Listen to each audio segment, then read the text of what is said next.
অন্ধকার কবরে যারা যায় তারা বুঝে এই ঘরটা কেমন। আমরা তো যাই নাই, আমরা বুঝতে পারি নাই।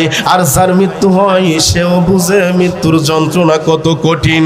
এই দুনিয়া থেকে আমাদেরকে বিদায় নিতেই হবে, আমাদেরকে যাইতেই হবে। আল্লাহ তাআলা কোরআনুল কারীমের ভিতরে বলেই দিয়েছেন, কুল্লু নাফসিন যায়িকাতুল মাউত, প্রত্যেক প্রাণীর মৃত্যু আছে বাজান। আমাদের শরীরের ভিতরে যে পোশাকটা আছে আমরা গায়ে দিই, এই পোশাকটাও কিন্তু আমরা সারা জীবন গায়ে দিতে পারি না, ছিঁড়ে যায়, আমরা ফালায়া দিই। এই প্যান্ডেলটা দেখেন আছে কত সুন্দর, কালকা থাকবে কিনা বলেন? কালকাও থাকবে না। এজন্য বন্ধুরে, এই দুনিয়ার ভিতরে তো আমরাও বেশি দিন থাকবো না। যখন হায়াতের জিন্দেগি শর্ট হয়ে যাবে তখন তো আমরা ওই অন্ধকার কবরে চলে যাব।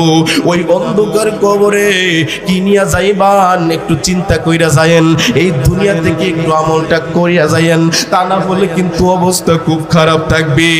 এই দুনিয়া এমন একটা জায়গা, এই দুনিয়ার ভিতরে মহান রব্বুল আলামিন জান্নাতের 100% নাজ নিয়ামত থেকে 1% নাজ নিয়ামত দিছে। এই 1% নাজ নিয়ামত পাইয়া আজকে আমরা দুনিয়ার মায়া মহাব্বতে পড়ে গেছি, পরকালকে ভুলে গেছি। আল্লাহ তাআলা যদি আর 2% দিত তাহলে আমাদের কি অবস্থাটা হয়ে যাইতো। 99% আল্লাহ তাআলা নাজ নিয়ামত জান্নাতে আমার আপনার জন্য লুকায়া রাখছে। ওই নাজ নিয়ামতটা কাল কিয়ামতের ময়দানে দিবেন।